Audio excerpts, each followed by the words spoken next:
Hey guys, in this video I'm going to demonstrate the rising sun Photoshop action. So the way this action works, it's similar to all my other actions, is that you start off with your photo, you fill in your subject with any color, and you run the action, and this is the rising sun effect that the action will create. Now, every time you run this action, you'll get a different result. So all these textures there, position, rotation, opacity, things like that are all randomized. Okay, so let's now jump into Photoshop and have my photo here. So it's just a couple of things we need to check off just to make sure your Photoshop file is set up correctly and you get the best possible result. So open up your photo and look into your layer panel here. Go to this top right hand corner icon, click on that, scroll down to the bottom and click on panel options. Just make sure this one down the bottom is ticked, add copy to copied layers and groups, click OK. Next, go to image mode. Always make sure you're in RGB color mode and 8 bits of channel is selected. Still in the image menu, go down to image size, just check the size of your photo. It's always best to work with high resolution photos with photo effect actions. Okay, so I recommend anywhere between 2000 and 4500 pixels when using photo effect actions. So, if you've opened up a photo and it's only 1500 pixels, it's worth just scaling up because you'll get a better result. You can use photos, over 5000 pixels. It's just that it's going to take a lot longer to play back. Okay, so just keep that in mind. Click OK there. So now what we need to do is load up the brushes that were included in the download. So if you just hit B anywhere over the canvas here, that'll activate the brush tool. Right click, and it'll bring up the brushes panel. If you click on this icon here, and you can either go to load brushes or replace brushes. It doesn't matter. If you load the brushes, it's just going to stack down the bottom here. And if you replace brushes, it's going to replace all these with the ones you load up. So I'm just going to replace them, and I'm going to select the Rising Sun brushes.abr file that was in the download. Click on that, and they are the Rising Sun brushes there. Now, still with the brush tool out, always make sure your brush opacity is at 100% before running the action. You run into all sorts of errors if you have a really low opacity, say 10-20%. A lot of the time you won't recognize this, you won't realize this has happened, so always just make sure that that's at 100%. I'm just going to drag this back in here. Okay, so now what we need to do is load up the actions panel. Go to Window, Actions. It'll pop up to the side here. Click on this icon. Go to Load Actions and select the Rising Sun.atn file. And here it is here. Okay, so that's all ready to go. But what we need to do now is create our brush layer to fill in our subject with a color. So if you go to Layer, New Layer, and this layer must be called Brush, all in lowercase letters. The action will not work at all if you don't spell this correctly. Okay, you'll run into a select error if this step isn't done. So click OK. There it is there. So the idea is with the brush layer is that we trace around our subject and we fill it with a color. So what I'm going to do, I might actually use the quick selection tool here. Okay, because my subject's fairly contrasted against this background, it should be reasonably easy to select. I'm going to make sure sample all layers is checked. Okay, and I'm just going to click and drag around my subject now, and it should do a fairly good job of selecting him. Let's go up here, let him go. I'm going to hold down Shift and just get this area in here. Okay, now if I fill in this selection now with a color, so if I hold down Alt backspace or Option backspace, that will fill our selection with a foreground color here, which I'll just make red. So if I do that, it's filled everywhere but my subject. So all I need to do is invert this selection. So Control Shift I or Command Shift I, that will invert that. Now I'll fill it again. There we go. I'm just going to zoom in here. Didn't quite get this skateboard, so I'm just grab my pen tool and just fill that in. Alright, it's done a fairly good job of selecting him, so that's all good. I'm going to open the Actions panel again. Okay, so here is the Rising Sun action. If you want to get an idea of how long the action's got to play back, you twirl open you click on this arrow here, and that reveals all the steps, and you've got this scroll bar. So when the action's playing back, you'll see the scroll bar go down, and it'll let you know how much time it's got to go. So I am just going to hit play, and it will be a pop-up pretty much as soon as you click play, and it says, in the next step, move scale the white circle over your subject. The white circle represents a strong glowing light that will appear behind your subject in the final effect. After you have positioned the circle, hit enter on the keyboard and the action will resume. Click continue below to proceed. So all you need to do here is click continue, okay, and you'll see this box appear around the circle. You'll notice that the action is paused. So all we're waiting on here is for you to move this circle somewhere, over your subject, and like it read, in the final result this will appear as a glowing white light behind your subject. And say if I position it here, okay, the light is going to bleed much more intensely into our subject in that area. Alright, so I'm just going to place it somewhere up around here. Up a little bit. You hold down Shift Alt or Shift Option while you click on these corner handles here. You can constrain, scale and constrain the proportions. So do that. So when you've positioned it where you want, all you need to do is hit enter, and then the action will play to the end. Okay, so it'll take about another minute to play back. So I'm just going to fast forward the video and jump to the result. Okay, action's all done. So the first thing that I'm going to do is just collapse the actions panel. I'm just going to extend this out a bit. Okay, so if you look into the layer panel after the action's finished, you will notice, the first thing you'll notice is that all these folders are open, and you probably want to collapse them really quick. And the way to do that is to hold down Control, Alt or Command Option and click on this folder arrow here next to Rising Sun. Click on that, then reopen the folder, and everything is collapsed. Okay. So if you want to run the action again, all you need to do is delete the Rising Sun folder, and then I've still kept the brush layer hanging around at the top here, so you can just run the action again. And like I said, what I like to do with this action, well, actually pretty much all my actions, is run the effect a few times, because all the effects are generally randomized. So I like to run it 5 to 10 times and pick the best result from those. So maybe, run the action a few times, save it out as a PSD file each time. Okay, then you can reopen them and then quickly compare them. And what I also like to do, if I've saved say 10 Photoshop files into a folder, say on the desktop, what I like to do is run this script here. If you go to File, Scripts, Image Processor, okay, all you need to do is select the folder, use this button here, select the folder which has all the PSD files, okay, and then you select a folder which you want to save those Photoshop files out into as a JPEG. Okay, so you select those two folders.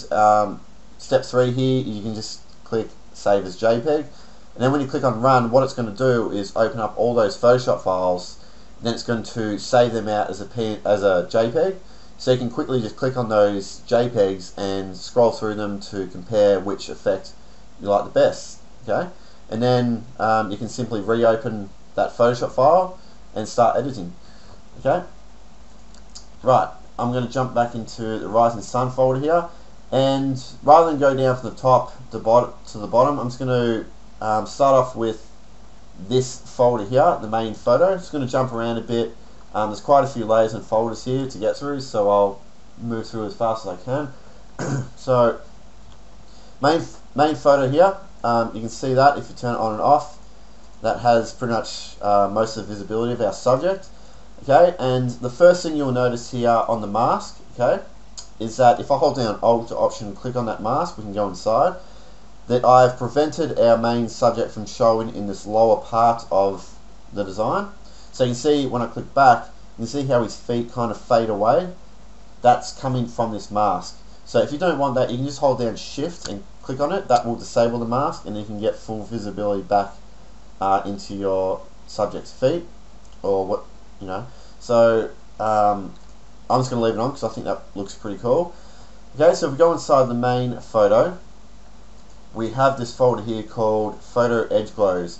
Now if I turn that off and on, you can see that that is the light bleeding into our subject. And like I said, when we were you know, moving that white circle around, you can see that the light bleeds much much more intensely around this area where we place that circle. Okay, so if you think the glows are too strong, firstly you can just lower the opacity of the folder. So I can just select the folder and just click and drag on this opacity here to lower that down. Alright. Or you can just use this mask here, so you can select the mask, hit B. I'm just going to right click and select this soft brush. I can brush black into that mask, which will, you know, hide the glows. But I'm going to undo that. Or you can go inside the photo edge glows folder, and there's 3 separate layers which create these effects. So I'm going to turn them all off one by one. So we've got this one here called the light source inner glow. So that is the main light source that's sort of emitted from the circle. Okay, and you can see the opacity of that layer is at 40%, so you can sort of crank that up to increase that glow. You know, or you could check out the layer style here, so you can see that FX symbol. So if you twirl this open, you can double click on this inner glow here, and that'll bring up the styles for the inner glow. You can play around with the size here if you want that light to bleed in further, or play around with this choke here. Alright, so that's that one. Whoops. And you've got this one below, which is just an overall inner glow. That sort of spreads throughout all of your subject. And then this one here is just an additional glow, sort of boosts everything up a bit. And then you've got this one up the top here, boost edge highlights. This one I just like to turn on and off. It just adds a bit more intensity around the edges, okay, in a slightly different way to the ones in this folder. So you can check that out, just turn it on and off, see if it suits your subject or not. If you go inside there, there's just 2 layers again you can play around with. Okay, we'll jump to this one here now, embers. So if you turn this off, okay, you can see there's those flying embers everywhere. Sometimes I like it, you know, with the effect on, sometimes with it off, so it really depends what you're going for. But if you go inside this folder, you'll see I've got 5 different ember layers, and just by default number 1 is turned on. That one sort of emits the most particles, but you've got these other ones here which are a slightly different style. Okay, so you can just turn them on, see what you think. If you want a lot more particles, you can just, you know, duplicate the layer. To do that, you can just hold down Control or Command J to duplicate. You know, I could zoom out here and rotate those. I could scale them up, you know, do things like that. Okay, so let's jump up to, where will we go now? We'll jump to this one here, lower half glow. So if I turn this on and off, you can see what that's doing. It's sort of, you're adding this glow that starts off quite strong at the bottom and fades off. Fades off as we move up. And that is just done through this gradient fill layer. Okay, so you can see you can change the angle here if you wanted to. Also play around the scale. Just by default, it starts off from the bottom and fades off towards the top. Okay, I just like to play around with the opacity of this one. Sometimes I like to turn this right up. Okay, so it really looks bright and hot down here. You know, and sometimes, you know, I like to turn it right down. You know, and if I turn it down, maybe I like this area darker, but you know, I prefer this area down the bottom lighter. So again, you can just use a mask. Select the mask, grab a black brush, and what you might need to do is turn up this, this density slider here, and grab a black brush and, you know, brush that away like that. And I'll just undo those. This layer here, I generally like to include with all my actions now. It's called Reveal Normal Photo. I've got in brackets here Brush Mask. So what that is, if I hold down Shift and click on this mask, so currently when I turn this layer on and off, it does nothing. It's because it's hidden by this mask. When a mask is completely black, that layer is not going to do anything because it's not visible. So we'll hold down shift and click on it to disable it. All I've done here is put the cutout of your photo above all the other effects. Okay, so it's up the top of the layer order here. So when you start brushing, so if I grab a white brush to reveal this layer, select the mask, when I start brushing, it kind of overrides all the other effects. Okay, and then puts your subject nice and visible in those areas that you brush. So if I wanted this guy's hands to sort of pop out from this mist here and be a bit more visible, I'll just brush there. You know, maybe his foot comes through down the bottom here, maybe not that one, maybe this one here. And generally what I like to do is just brush with a 100% opacity, so you can see there, and then to refine the, you know, because it doesn't look quite right, it goes, you know, a bit faded out there to, you know, really visible. So I'll hit B, grab the brush, and maybe I'll just grab like a 30% brush. So with the brush tool there, if I just hit 3 on the keyboard, that'll change the opacity. Now if I just brush black, it'll start, I can, you know, start to really fine tune the visibility of that foot. Like that. Okay, so you can just play around with this layer here to reveal more visibility in your subject. But again, I just like this default result, so I'm just going to leave that off. Might jump back into this main photo folder here because I forgot to cover these 2 layers here. So this layer here, main photo, that is pretty much your subject. Now this layer above here, you've got adjust photo brightness. Okay. Now what I've done with this action is I've actually crushed down the brightness of your subject quite a lot, and it's done through this this handle here. So I drag this all the way to the right. That is the original brightness of your subject.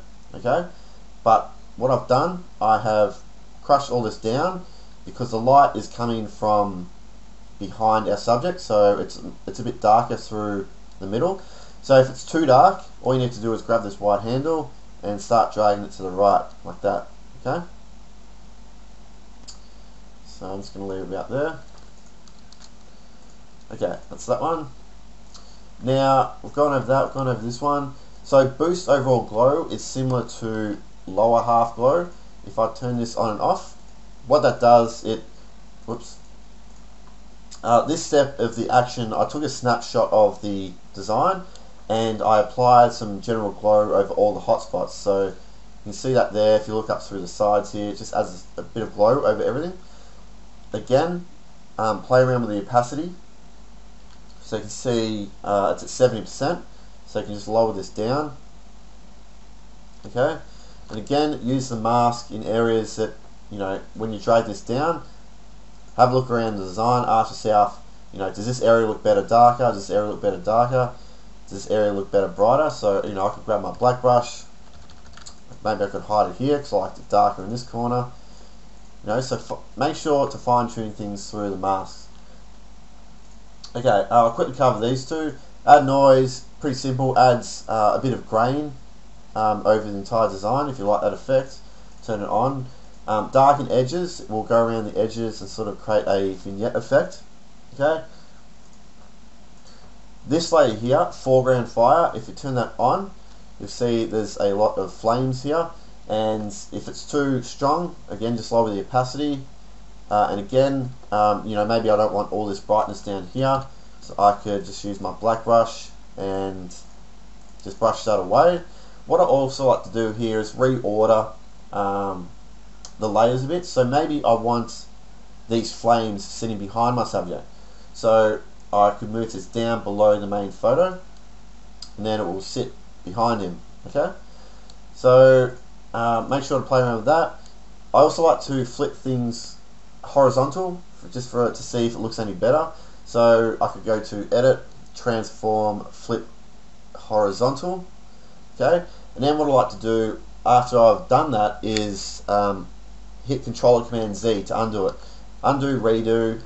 So all I'm doing there is hitting Control Z, and what I'm doing is looking and comparing which one I think looks better. Okay, but I actually prefer it without it on at all with this. I just like this mist here, so I'll keep that off, but that's definitely an option there if you want to use it. Okay, this layer here, cloud over subject. Again, whenever I've got a layer in brackets here that says opacity. I'm just reminding you to play around with the layer to its opacity. So currently it's at 20%, so I'm going to turn this up to 100%. And what that is, it is just mist that will appear within your subject. Okay, so you see as I change the opacity, it's only appearing within our subject. And you can see I've done that through the mask. Okay, so black, it's not visible, white, it is visible. So play around with that, crank it up, see if it looks any good with your design. Done this. So this one here, reveal original photo background. Go in brackets here, brush mask. Again, the layer mask is black, so it's not doing anything. So you can see in the original photo, you've got this floorboard here. So maybe I want to reveal some of that floorboard. What you can do is select this mask, grab a white brush, and when I start brushing, you can see I start to bring back the original photo there. Okay, and you know, you can start brushing up here as well to reveal some of the original photo. It's pretty cool. Now what you might also want to do is import a completely different background. Okay, so maybe you don't want to use the original background that was behind your subject. So what you want to do here is, I'm just going to turn this off for a second, is go to File, Place Embedded. Okay, and I've got this photo of this building here. Click on that, and you can see it has now landed in our layer panel. It's going to zoom out a bit, and you can see I've got this bounding box around our image. Okay, so we just need to scale this, move it. I'm just going to place this here, hit enter to confirm that placement. Alright, so the first thing you might want to do is blend this with the background with all these cloud textures. So what you do is just simply set the blend mode to overlay or soft light. Maybe soft light. Okay, so now you've got the building appearing, which looks really cool. And now we've got this problem with this harsh line here. Okay, so we need to get rid of that. So a way to do that is just click on this icon here to add a layer mask. Okay, so there's two things we can do here. We just hit B and grab that soft brush, and if we brush black down the bottom here, to change the brush size you use the left and right square brackets. So I could just brush this away down the bottom here. Or another method you could use is if you hit G, that will activate the gradient tool. Okay, make sure it's going from black to white, and I could just draw a line from the bottom going up here, and it will create a gradient from black to white. So we've got this nice transition here. So that looks really cool. You could lower the opacity if that building's too strong, but I like it. I think it's looking nice. So remember to do that. And if you wanted more photos, you know, just follow that process again. Maybe this side of the design you just want a building. This side here, maybe you want, I don't know, a mountain range or something. So you could use the mask to just, you know, brush away to not have the building visible this side. Import another photo and then sort of mask it so that it only appears on this side. Okay, so then you create a really advanced looking collage of different photos. Okay, that's looking good. Now going on down here, we've got this folder here called Wispy Clouds. So if I turn that on and off, so they are all the clouds that appear at the bottom of the design. Again, if it's too strong, just lower the opacity. Okay, and if you go inside here, there's two layers, two separate cloud layers, so you can play around with those. Don't forget to do that flip horizontal check again. So I'm just going to use the shortcuts to flip that horizontal.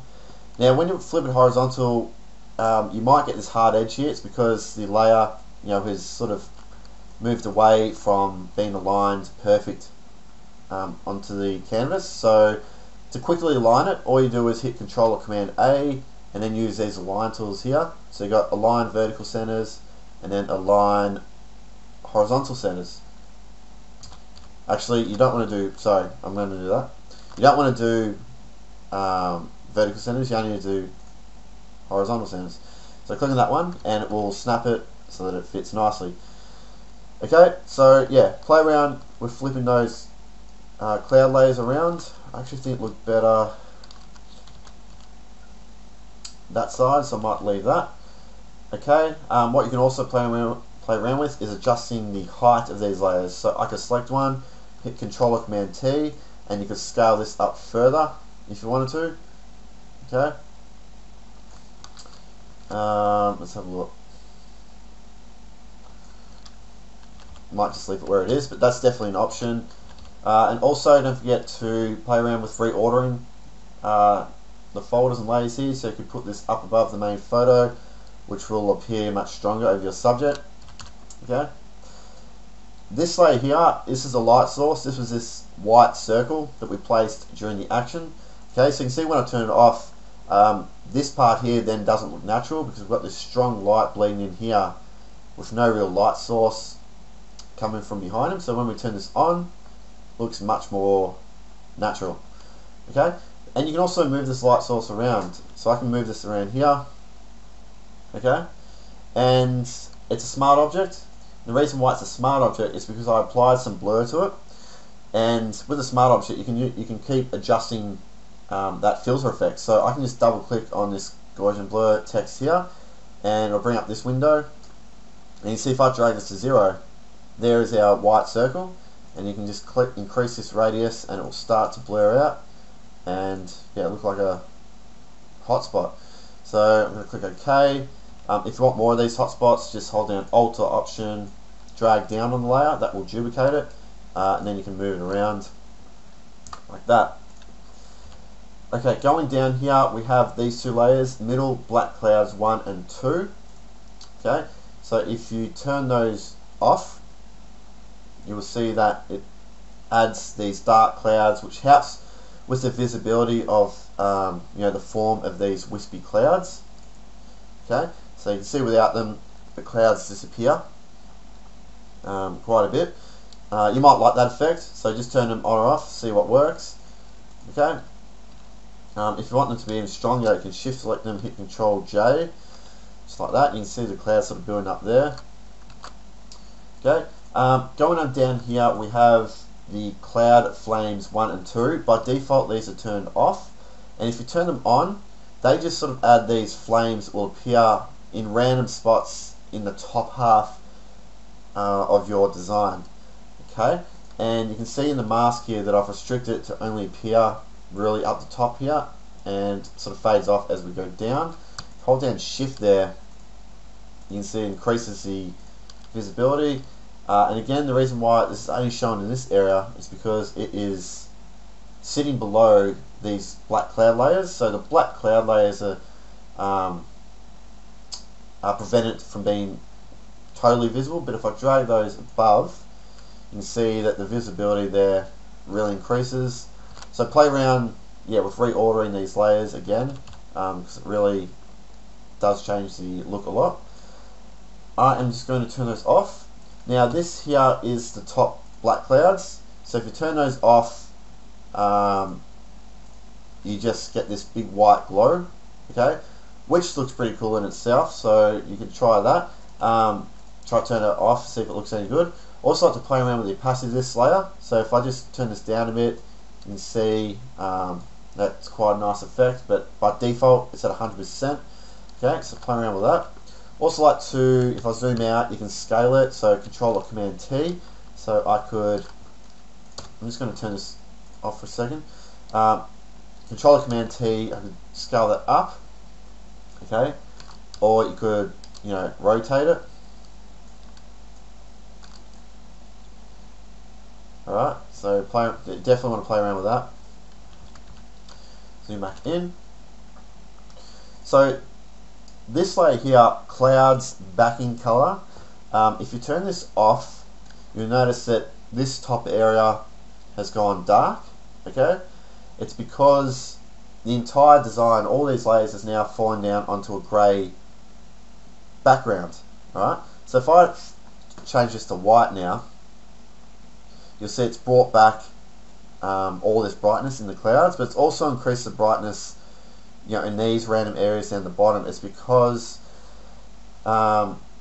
with this layer here, if I turn it back on, you can see in the mask that I've restricted the white to only appear in this top area. So if I turn it on and off, you can see that it's only boosting the brightness of the clouds in this top area. Alright? But if I hide this mask, hold down shift, click on it, you'll see that it then boosts the brightness over the entire design, because we're hiding that mask, so it's the white is filling our entire canvas. So generally what I like to do here is hold down shift and click on the mask excuse me, and you get a preview of what areas look like a bit brighter. So maybe I want this cloud here to look much more like a hotspot, so I would just grab my white brush, select the mask, because I want to show more of this layer. If I just click there, I can just add a little bit of a hotspot there as well, maybe over there. Okay, so you can see the mask now where I've brushed those in. So just keep that in mind, that by default I have only restricted this brighter area to appear in this top area of your design. Okay, let's go back all the way up to the top now, and we've got this layer here called Adjust Overall Color. This is just really to play around fine tuning the colors a bit. So if we double click on this layer, I've just applied a few default settings here, but you've got your tone range, shadows, midtones and highlights. So what I like to do is start off with the midtones, and all you want to do is drag these handles around, and you can see it starts really affecting the colors. So you can add more magenta. Okay, so you're not restricted to these default colors. You can quickly jump into this one here and play around with these colors. Alright, overall saturation, if you feel that the design is too saturated, just lower the saturation down a little bit. Okay, and it'll start removing a lot of the color. This light here, contrast 1 in opacity, if I turn this on and off, you see that adds a lot of contrast, and it's at 30%, so I'll turn it to 100. You see that's way too contrasty. 0, not enough contrast, so by default I've got it 30%. You can play around with that and see what looks good with your design. Contrast 2 and 3, if I turn these off, okay, so without those layers the design is very flat. Contrast 3, and then turn on contrast 2, and that sort of brings it all together. Now I've got this folder here called color options. If you go inside here, you've got 10 different color options here, and they're all set up the same way. So by default I've got color option 1 turned on, so if you turn it off it removes all the color. Alright, so just keep that in mind, that color option 1 is turned on. If you go inside this folder, this is a couple of layers, and the way I've set these up is that you have the color in the top half of your design and then the color in the bottom half. So if you just click on this box here, double click, and change the color, you can actually apply a totally new color to the top half of your design. And that's the same with the bottom half. Maybe you want like a purple. Okay, so definitely play around with those. And then you've got this layer here called Selective Color 1. It's just a adjustment layer to play around with the colors again. So I've just jumped into neutrals and played around with some of the color ranges there. Turn it on and off. See that there. So turn it on and off, see what you think. But I'm going to stick with the default colors. Alright. And the way these work, you just turn them on, turn the visibility on for them, and it will apply a different set of colors. But again, it's pretty much the same setup in every folder. I've just added these 10 options for convenience, just for you to flick down to see if any of those really suit your design. But it's really easy just to double click on those boxes and create your own color mapping.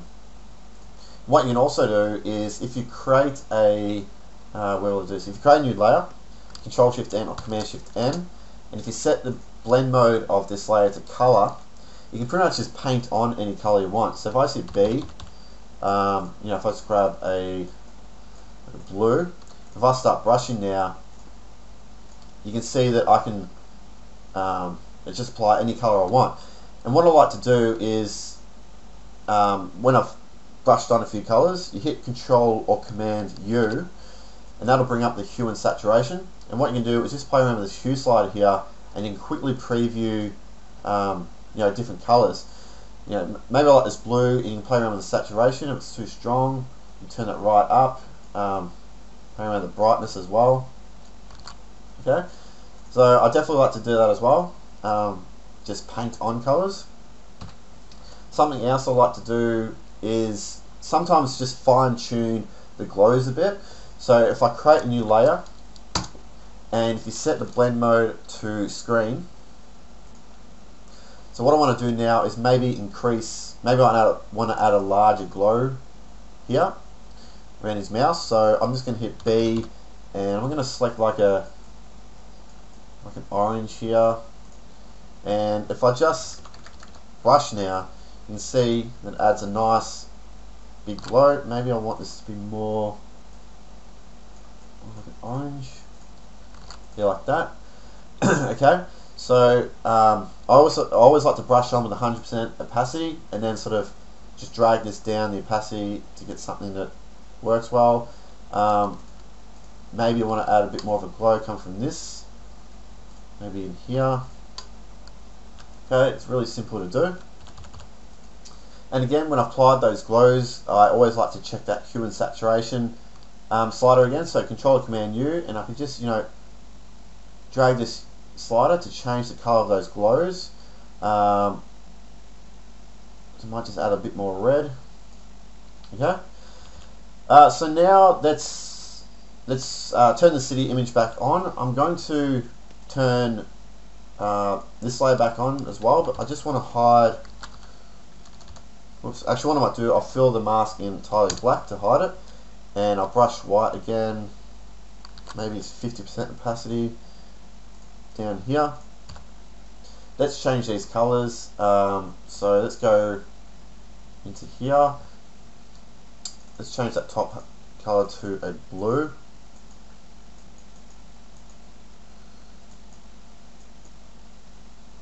Just going to go to this glow layer and change this glow around a bit. Let's go to the bottom half color.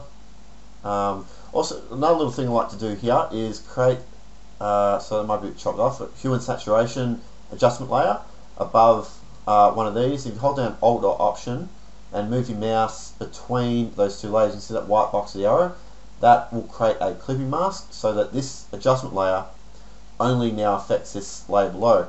So now I can just use this hue slider to quickly preview some different colors down the bottom here. Okay, move that saturation a bit.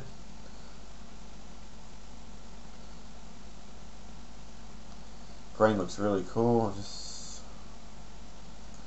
Okay, now I might jump to this. First I'll just turn this on and off and see what that's doing. Looks okay. I'll jump to this adjust overall color. And what I might do first is just reset it. So you use this button here just to reset the adjustment layer settings. Now I'm just going to play around with these handles a bit.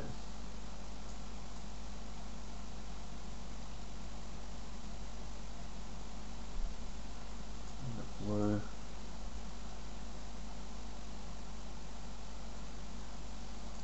I'll check the shadows.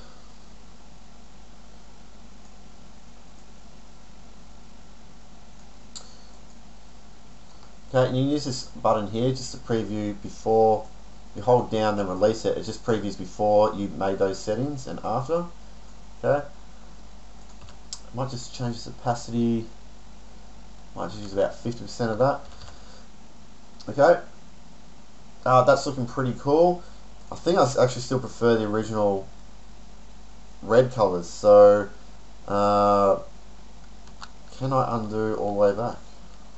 How far back can I undo? Oh, there we go. Yeah, I think that looks better. Suits the design really well, but that's just the process I go through just to experiment with the colors. Okay, so just don't forget to play around with that. So the last thing I might do here is just add some overall sharpening to the design, then we'll compare it against the original.